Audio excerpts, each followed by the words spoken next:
Okay, I just wanted, two things we're going to do here. I wanted to have some Q&A. Is Diana Osterman, are you here? I'm sorry, I didn't see you. Yeah.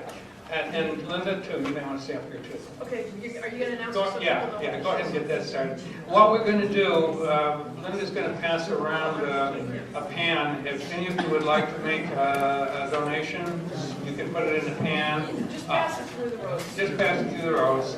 Now, the other thing is, and the reason we need money is we need money for appeals. We have to appeal this Michigan Public Service decision that came down January 15th. And we're going to need money for that. If they kick it back for a redo to the commission, we're going to need to bring in expert witnesses. We're going to have to pay travel costs for expert witnesses. We need to raise some serious money. So apart from this can that's going around, if any of you would like to make a donation by check or credit card, we have mechanisms to do that. On our website, MichiganStopSmartMeters.com, there's a donate button, and also Linda on the Smart Meter Education Network has a donate button. Hers will take credit cards too. Mine you have to do by check, but those mechanisms are available. We hope you will generously support what we're trying to do. Now I'm ready to do some question and answer. Yes, sir. I've got a comment. For those who want to get more informed, go on a website called Infowars.com. Alex Jones. He's on internet radio at 12 noon every day. He's live on WHAM out of Ann Arbor at 11 o'clock. It's a repeat of the first 2 hours of his daily show. And he's on live Sunday afternoons on the internet. Okay. Sir, and I need to take more questions. Infowars.com. All right. I want to make clear that our groups, Michigan Stop Smart Meters and Smart Meter Education Network, we are non-political, we are not left or right, Republican or Democrat. We are focused on fighting this one issue. So yes, there's help to be had on some of these other websites, but we are not necessarily endorsing everything that's on those sites. Yes, sir? Well, how are you organized? 501c3?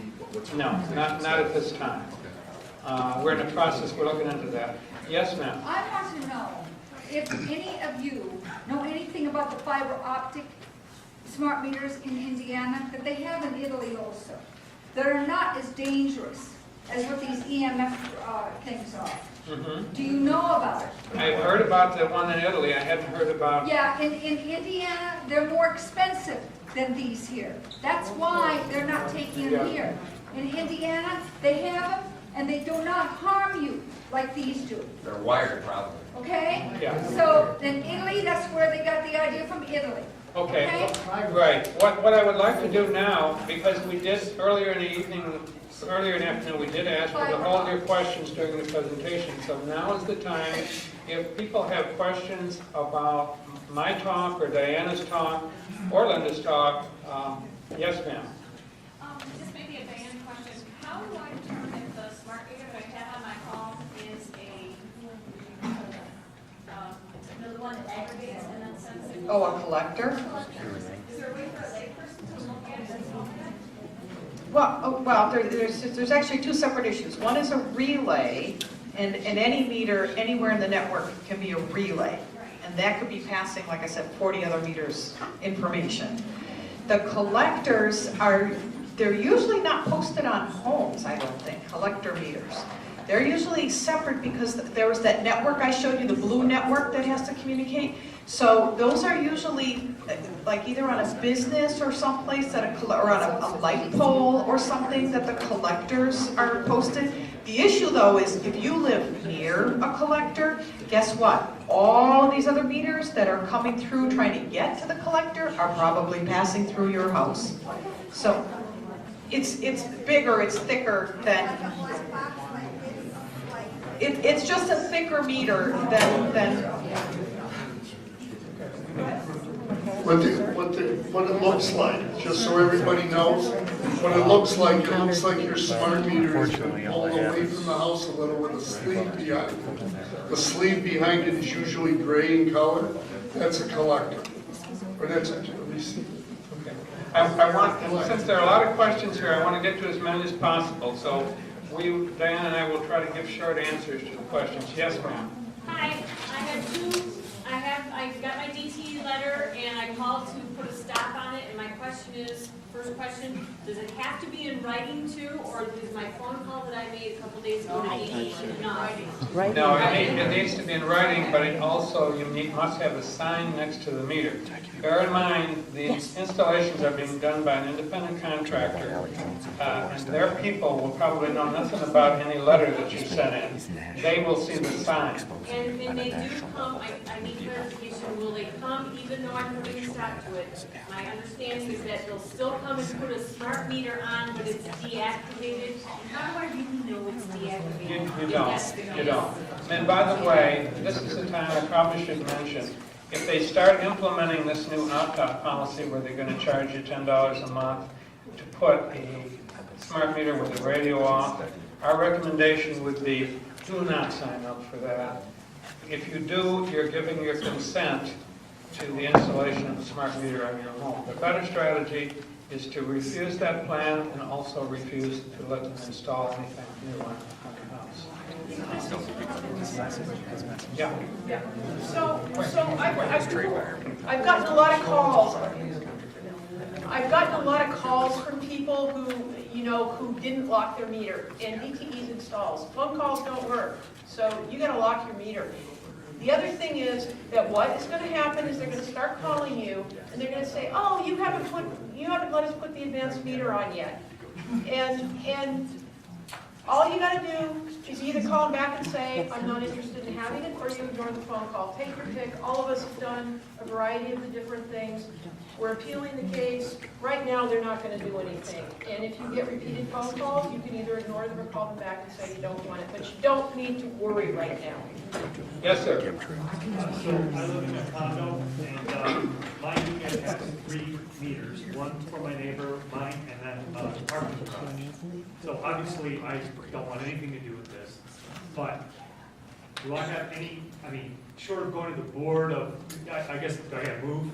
Because If he opts out, the other people may not. they're He's still gonna have the put the other same. 2 there anyway. So I go through all this, I still get the 2 meters there. I'm trying to talk to people in the condos. They're kind of like, I invited them to this meeting, none of them came. So You're in a tough spot, sir, and I regret there's no good answer. Who else are we missing? Over here, ma'am? Yes, my sister lives in Livonia, and she just got a call saying they were installing in the next 2 weeks. She said she didn't want it. They said, too bad, you're gonna get it anyway. They said $65 down, $15 a month, and then she got a phone call saying, from some guy at DTE left a message saying, if you wanna discuss it further, give me a call. Okay. So, they're saying she has to have it. So In the back. what you do is the same thing I said, no matter what they do, you lock your meter, and you either return or don't return the phone call. Just stay steady. We've all been through this. It's okay. All right, thank you. Do I have here, sir? Yeah, I was wondering, on the meter, there's that little loop that goes on the side, and there's a little cursory lock on there now. So you're saying if I buy a good padlock and stick it on there, they're not gonna come out with bolt cutters? Well, sir. That's breaking and entering if they do. Look, here's how I look at it. Don't spend a fortune on a lock, get a cheap lock. The point is that by putting a lock on, you're making a statement. Yes, they can use a bolt cutter to cut your lock off, that's true. But if they cut your lock off, they've committed an act of vandalism and or trespass. Yeah. You're making a statement, you're putting them on notice when you put that lock down. Yes, sir. Now, I've been told in regards to that they are supposed to have access to that box because it's their property. Correct. And by us locking that up, are we subjugating ourselves to possible get thrown in jail? No, I don't think so, sir. Look, here's the reality. The meter housing is the property of the homeowner, okay? The meter itself is the property of DTE. Yeah. Now, they will argue that the meter is their property and they should be able to do what they want with it. We think that's an argument that is fallacious because what they are trying to install now is no longer a meter. It no longer conforms to the definition of meter that's in the statute, that's in the regulations. A meter is a device that measures the cumulative use of kilowatt hours, and that's it. What they're doing is they're bringing in a device that does a whole bunch of other things. It's a surveillance device. it's a carcinogen, it's all these other things that are never part of the statute or the laws or the regulations, and they're getting away with it. You have to say, no, sir. You can put a meter on my house, but if you're coming in with this other thing, this other device, you're not putting it on my house. Now, if we haven't got a meter installed yet, then we buy one of these newer Energy Star appliances. Are they going to be effective in it? As far as I know, that's not a problem. The Energy Star appliances will probably work with the old meters too. Yeah. I want to get as many as I can. Ma'am? Okay, I have a question regarding those people who have smart meters already installed. Nobody said anything yet about those smart meter guards that I was reading about online. Okay, here's the problem with the guards. Some of them might give you a benefit in terms of reducing the radio energy that's getting into your home, but it comes at a price that you might not be able to afford. The problem with it is you put those guards that, if they completely wrap around the meter, they're going to prevent that meter from sending your readings to DTE. There's no point to that, because then they'll come out and say you've prevented their meter from functioning, and they'll take your guard off. So if you're willing to go that far, you might as well go the whole way and put an analog meter there. Yeah. Yes, sir. What do you think about the idea of when the technician comes out to take the meter out, the minute they pull their meter out, you tell them stop, and then you put your own meter that you want?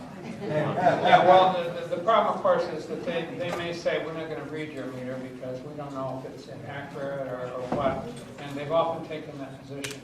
But, yeah, I mean, either way, they may give you a hard time for messing with their meter. But, you know, at some point, you've got to get your courage together. These people are invading your life in more ways than you can count. What they're doing is absolutely wrong. They are doing something that they have no legal right to do, in my opinion, because the statute gives them permission to put a meter in your house. It doesn't give them permission to put a device that has all these other characteristics. Yes, sir. One quick, that information that was sent out on a disc is a DVD, not a CD, so it's got visual to it. So just so everyone knows, Okay, try to put it in your CD player because it's not going to work. Put it in your DVD player. I don't know about. That's something else. Yes. So everybody is getting afraid. What I'm hearing is a lot of fear again. We don't need to be afraid. It's going to take them 2 more years before they even install Livingston County. They are not going to force installation at this point. We have an appeal in the works. There's more that's going to go on. We don't know what the law is around locking your meter, but like I said, a lot of us, in fact all of us, have gotten phone calls, and we just either called back and said no, or we've ignored the phone call. So lock your meter. It is, I guarantee you, the only way to keep a smart meter off your home. It is the only way, unless you're out there 24/7. Okay, thank you. Okay, we are at the magic hour of 4:30.